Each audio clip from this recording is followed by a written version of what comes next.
शुरुआत करते हैं। दिल्ली में सरकार और किसान नेताओं के बीच कल की बैठक बेनतीजा रही। किसानों और सरकार में किसी मुद्दे पर सहमति नहीं बन सकी। किसानों का आंदोलन अभी भी जारी है। किसानों के आंदोलन को अब एमपी के किसानों का भी समर्थन मिल रहा है। कृषि बिल के विरोध में आज ग्वालियर चंबल के किसान दिल्ली कूच करेंगे। किसान 50 से 100 ट्रैक्टर से दिल्ली कूच करेंगे और अपने साथ करीब 6 महीने का राशन भी लेकर जाएंगे। 2 दिन पहले हुई बैठक में किसानों ने यह निर्णय लिया है। दिल्ली कूच करने वाले इन किसानों में अधिकांश किसान डबरा और भीतरवार इलाके से हैं।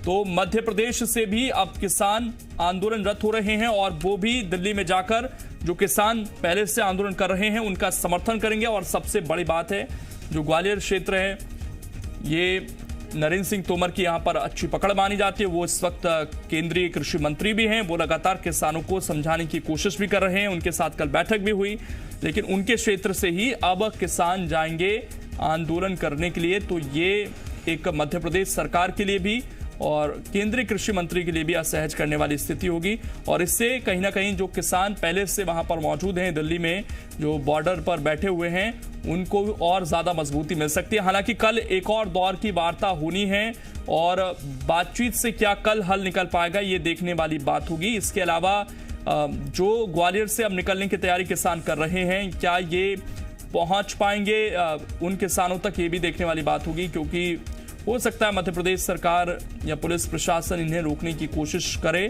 क्योंकि व्यवस्थाएं जो दिल्ली की हैं वो इस वक्त चिंताजनक हैं। क्योंकि हर तरफ से दिल्ली को सील किया जा रहा है और दिल्ली आने जाने वाले लोगों को इस समय काफ़ी समस्याओं का सामना करना पड़ रहा है। और ऐसे में क्या मध्य प्रदेश सरकार इन किसानों को आगे जाने देगी, ये भी देखने वाली बात होगी। पुलिस प्रशासन क्या व्यवस्थाएं करता है, क्योंकि एक साथ 100 ट्रैक्टर अगर चलेंगे तो आप समझ सकते हैं कि अच्छा खासा हुजूम होगा किसानों का। और 6 महीने का राशन लेकर ये लोग जा रहे हैं, पूरी तैयारी के साथ जा रहे हैं। और इस वक्त जो सबसे बड़ा मुद्दा है वो ये है कि जो केंद्र सरकार ने 3 कानून पारित किए, उनको सरकार वापस ले। काला कानून उन्हें बताया जा रहा है और ये कहा जा रहा है कि हमारी मंडियां पूरी तरीके से बंद करने की सरकार साजिश कर रही है। उद्योगपतियों को किसानों की जमीन देने की साजिश हो रही है, इस तरह के आरोप लग रहे हैं। और लगातार बातचीत करने की कोशिश किसानों से हो रही है, लेकिन अभी तक तो कोई नतीजा निकलता हुआ नजर नहीं आया है। कल भी लगभग 3 घंटे मुलाकात हुई किसानों की और उसमें मध्य प्रदेश से भी किसान थे जो नेतृत्व कर रहे थे, लेकिन कोई नतीजा निकल नहीं पाया। और कल एक बार फिर से, यानी कि 3 तारीख को एक बार फिर से मुलाकात तो होनी है। उस पर भी सबकी नजर है कि क्या कुछ रहता है और क्या कोई सॉल्यूशन निकल पाता है या नहीं। लेकिन मध्य प्रदेश में भी अब इस आंदोलन की आंच आ गई है और मध्य प्रदेश के किसान भी अब जाएंगे, दिल्ली कूच करेंगे और वहां पर जाकर अपना जो किसान पहले से धरना दे रहे हैं उनका समर्थन किया जाएगा। और जो 3 कानून हैं और एमएसपी को लेकर जो मांग है किसानों की कि उसको निश्चित कर दिया जाए कि एमएसपी किसी भी हाल में खत्म नहीं होगा और एमएसपी जरूर किसानों को मिलेगा। उनकी जो फसल है वो एक मिनिमम प्राइस पर जरूर खरीदी जाएगी ताकि उन्हें घाटा ना हो। ये मांग लगातार किसान कर रहे हैं और उनका ये कहना है इन कानूनों के आने के बाद एमएसपी की जो व्यवस्था होती है, जो केंद्र सरकार न्यूनतम समर्थन मूल्य घोषित करती है, वो खत्म हो जाएगा। और इसके अलावा मंडियों की जो व्यवस्था है वो भी खत्म हो जाएगी। धीरे धीरे उद्योगपतियों के हाथ में सारी चीजें चली जाएंगी और जमीन भी जा सकती है। इस तरह के आरोप लगातार लग रहे हैं। अब देखना यह है कि मध्य प्रदेश से कितने किसान वहां पहुंचते हैं, किस तरह से अपना समर्थन देते हैं और यहां का प्रशासन क्या उन्हें रोकने की कोशिश करता है या फिर नहीं। लेकिन 6 महीने का राशन लेकर निकलेंगे, ये जानकारी मिल रही है। और 2 सहयोगी इस वक्त हमारे साथ जुड़ गए हैं। दिल्ली से हमारे साथ सुमित जुड़ गए हैं, उनसे हम जानकारी लेंगे। और ग्वालियर से हमारे साथ शैलेंद्र भी जुड़ गए हैं। सबसे पहले हम एक रिएक्शन ग्वालियर से ले लेते हैं। शैलेंद्र, नरेंद्र सिंह तोमर का ये क्षेत्र और यहां से भी अब किसान आंदोलन की राह पकड़ रहे हैं, जबकि कृषि मंत्री लगातार ये कह रहे हैं कि जो कानून है वो किसानों के हित में है। लेकिन उनके क्षेत्रीय शायद से इस बात के, जो वहां के किसान हैं उनके क्षेत्र के, वो भी इस बात को नहीं समझ रहे हैं और सहमत नहीं है। क्या तैयारी किसानों की यहां पर? देखिए, बिल्कुल आपने ठीक कहा कि ये इलाका जो है केंद्र के कृषि मंत्री नरेंद्र सिंह तोमर का इलाका है। और अब से 2 दिन पहले एक बैठक जो है ढबरा और भितरवार के ग्रामीण इलाकों में हुई थी और उसमें किसानों ने ये निर्णय लिया था कि आज यानी 2 दिसंबर को 50 से 100 ट्रैक्टरों में रवाना होंगे यहाँ के जो किसान हैं और हर गाँव से एक किसान जो है उसमें शामिल होगा, जिनकी संख्या लगभग हजारों में बताई जा रही है। ये लोग ट्रैक्टरों के माध्यम से दिल्ली की तरफ कूच करेंगे और सबसे बड़ी खास बात लोकेंद्र ये है कि ये लोग 6 महीने का राशन पानी अपने साथ लेकर जाएंगे। उनका साफ तौर पर कहना है कि जिस तरीके से पूरे देश भर के किसान जिन्होंने दिल्ली के आसपास डेरा जमाया हुआ है उनका समर्थन करने के ये लोग रवाना होंगे। बताया जा रहा है कि अब से कुछ देर बाद डबरा के जो गुरुद्वारा है वहाँ पर ये सारे लोग इकट्ठा होंगे और उसके बाद एक साथ जो है दिल्ली की ओर कूच करेंगे। हालांकि प्रशासन की अपनी व्यवस्थाएं हैं, उनको यहाँ से रवाना ना होने दिए जाने की कोशिशें भी लगातार की जा रही हैं। अधिकारियों के द्वारा उनसे मान मनौवल भी किया गया है, लेकिन अब तक जो किसान हैं वो माने नहीं हैं। और ये आशंका भी है कि जब वो मध्य प्रदेश की सीमा से बाहर होने की कोशिश करेंगे, यानी कि जब मुरैना से राजस्थान में क्रॉस करेंगे तो हो सकता है कि वहां पर उनको रोका भी जाए। यानी चंबल पर भी पुलिस बल जो है वो अलर्ट पर रहेगा। और न केवल ग्वालियर के बल्कि आसपास के कुछ इलाके और भी हैं जहां से इस तरह की जानकारियां आ रही हैं कि किसान जो है अब वो आंदोलन की राह पर हैं। हालांकि ये बात बिल्कुल सही है कि केंद्रीय मंत्री और प्रधानमंत्री नरेंद्र मोदी भी लगातार किसानों को समझाइश दे रहे हैं। बिल्कुल किसानों को समझाने की कोशिश है, लेकिन किसान अब और मजबूती से अपनी बात रखेंगे। और सुमित भी हमारे साथ जुड़े हुए हैं। सुमित, पहले ही दिल्ली लगभग अब बंद है, हर बॉर्डर पर या तो प्रशासन ने बंद कर दिया है या फिर किसानों ने बंद कर दिया है और ऐसे में और किसान वहां पर पहुंचने की तैयारी कर रहे हैं। मध्य प्रदेश से भी किसानों ने तैयारी कर ली है।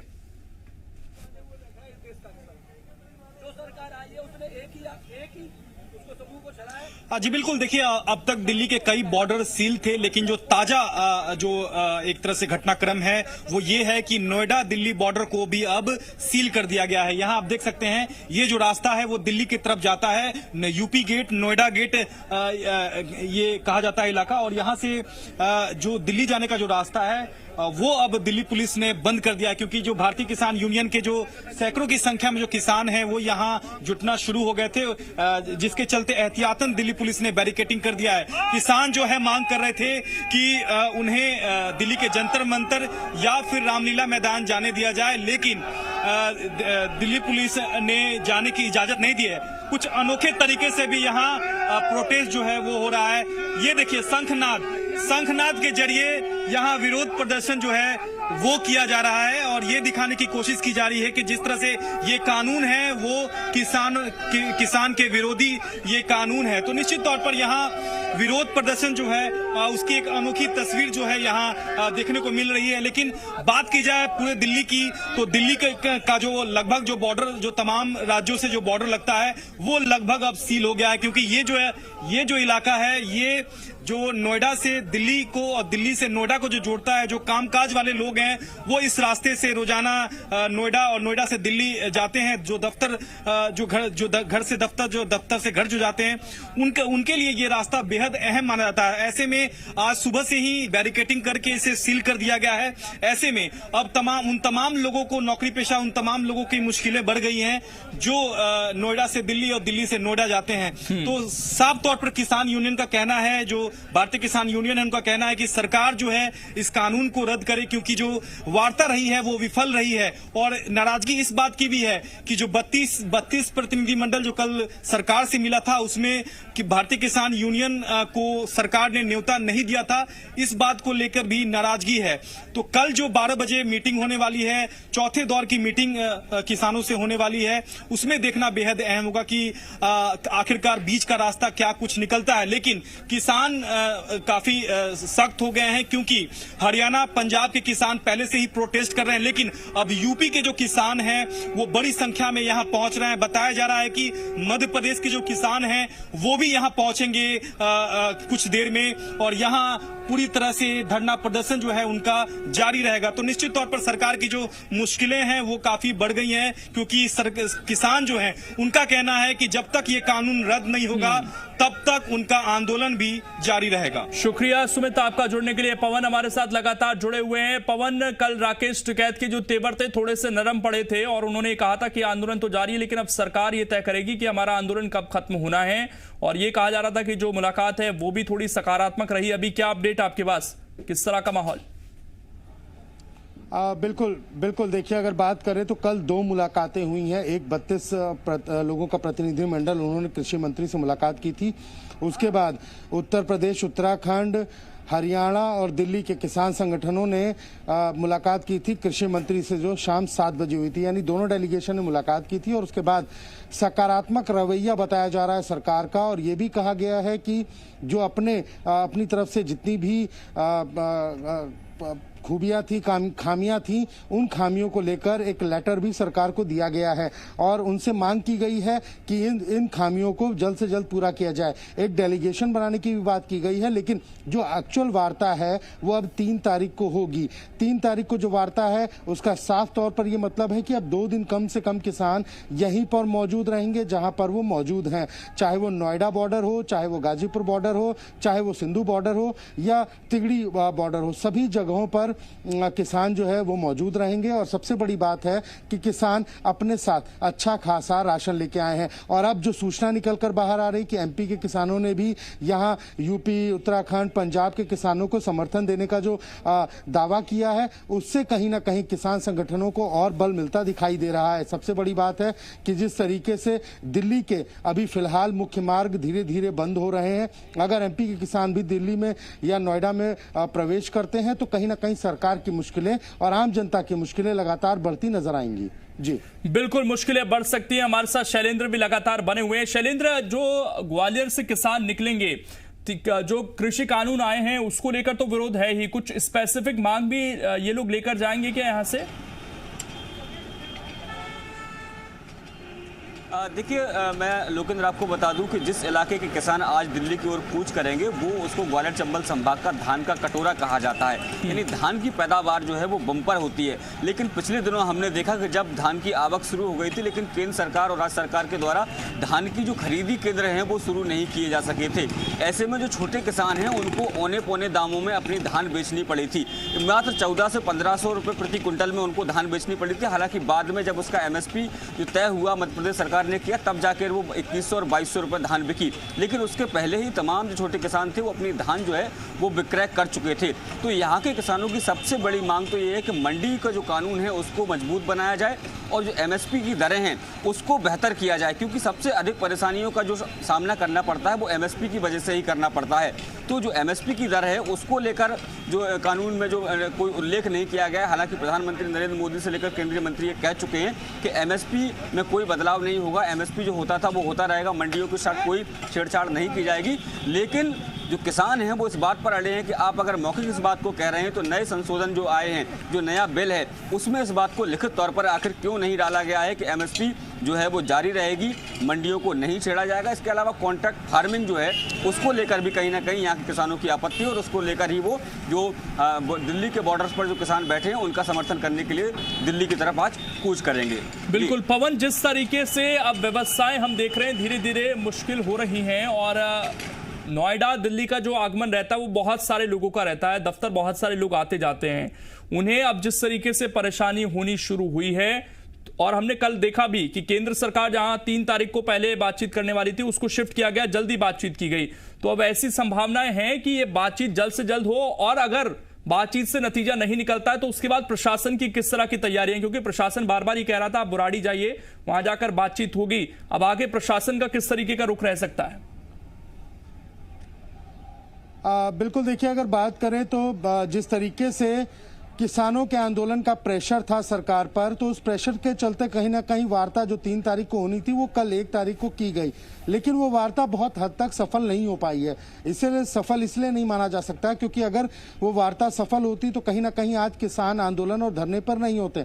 मेरे पीछे आपको मैं दिखाना चाहूंगा कि नोएडा बॉर्डर चिल्ला बॉर्डर है ये, और यहाँ पर आप देखिए कि पूरी तरीके से रोड को ब्लॉक कर दिया। ये मुख्य सड़क है, नोएडा से दिल्ली को जोड़ती है और इसके साथ साथ गाजियाबाद के लोग भी इसका प्रयोग करते हैं, ग्रेटर नोएडा और आसपास के शहरों के लोग भी इसका प्रयोग करते हैं।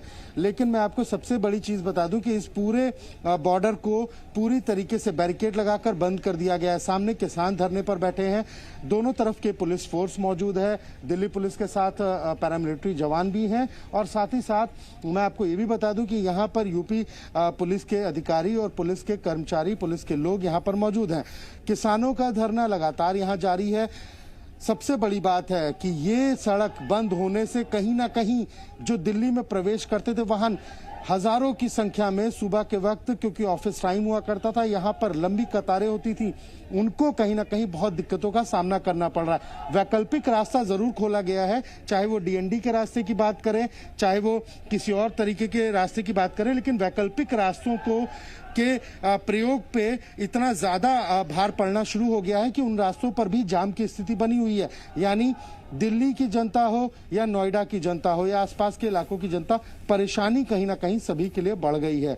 यानी सबसे बड़ी बात है कि अगर एमपी के किसान भी अब नोएडा कूच कर रहे हैं, दिल्ली की तरफ जाना चाहते हैं, तो कहीं ना कहीं शासन की दिक्कतें आम जनता के साथ और भी ज्यादा बढ़ने वाली हैं। बिल्कुल शैलेंद्र, जो किसानों का रूट है, अब जो ग्वालियर से निकलेंगे, रूट क्या रहेगा और वहां पर प्रशासन की क्या तैयारी है? क्योंकि अब प्रशासन नहीं चाहेगा, क्योंकि मध्य प्रदेश में बीजेपी की सरकार भी है, कि लोग अब दिल्ली तक पहुंचे, ये अंदर खाने कहीं ना कहीं बातचीत चल रही होगी और सरकार भी इस पर विचार कर रही होगी। तो क्या अपडेट इनका रूट किस तरह का रह सकता है और क्या इन्हें रोकने की भी तैयारी है यहीं पर? देखिए, बिल्कुल निश्चित तौर पर जब 2 तारीख की बैठक, जब 2 दिन पहले बैठक आयोजित की गई थी किसानों की, और उसमें ये निर्णय लिया गया था कि 2 तारीख की सुबह जो है वो सारे लोग डबरा में एकत्रित होंगे और उसके बाद दिल्ली की तरफ रवाना होंगे। उसके बाद जो स्थानीय स्तर पर अधिकारी हैं उन लोगों ने किसानों से बात करने की कोशिश की थी, लेकिन वो जो बात है वो बेअसर रही थी और आज के दिन उन्होंने ये तय हुआ था कि वो निकलेंगे। और अब से कुछ देर बताया जा रहा है कि 11 बजे के लगभग डबरा से जो किसान हैं वो कूच करेंगे, पहले ग्वालियर पहुंचेंगे और उसके बाद मुरैना होते हुए राजस्थान की सीमा में प्रवेश करेंगे। लेकिन जिस तरीके से हमने पिछले दिनों देखा, मध्य प्रदेश के जो किसान हैं, कई जो शिव कुमार शर्मा की अगुवाई में जो लोग यहाँ से रवाना हुए थे, उनको धौलपुर में ही रोक लिया गया था। हालांकि कड़ी मशक्कत के बाद फिर वो आगरा पहुंच गए थे और उनको राजस्थान की सीमा से उत्तर प्रदेश की सीमा में घुसने नहीं दिया गया था। तो काफ़ी दिनों तक उनको लंबी मशक्कत करनी पड़ी थी। तो वही कुछ कोशिशें जो हैं वो इस बार भी प्रशासन की हैं कि पहली बात तो उन्हें मध्य प्रदेश की सीमा से बाहर ना होने दिया जाए, और जैसे तैसे अगर वो बाहर हो भी जाते हैं तो राजस्थान में उन्हें रोकने की कोशिश की जाएगी और उसके अलावा उत्तर प्रदेश में भी उन्हें आगरा बॉर्डर पर रोकने की कोशिश की जाएगी। अब देखना होगा कि कितने संख्या में यहाँ से जो किसान हैं, जो दावा किया जा रहा है कि लगभग 100 से अधिक ट्रैक्टर जो हैं वो यहाँ से रवाना होंगे, वो जब रवाना होते हैं तो आखिर प्रशासन के अधिकारी जो हैं क्या उन्हें डबरा स्तर पर ही मना लेते हैं या फिर एमपी के बॉर्डर। शुक्रिया आपका शैलेंद्र जुड़ने के लिए, और पवन आपका भी शुक्रिया जुड़ने के लिए। और तैयारी है किसानों के मध्य प्रदेश से भी। आगे बढ़ते हैं फिलहाल खबरों में। छत्तीसगढ़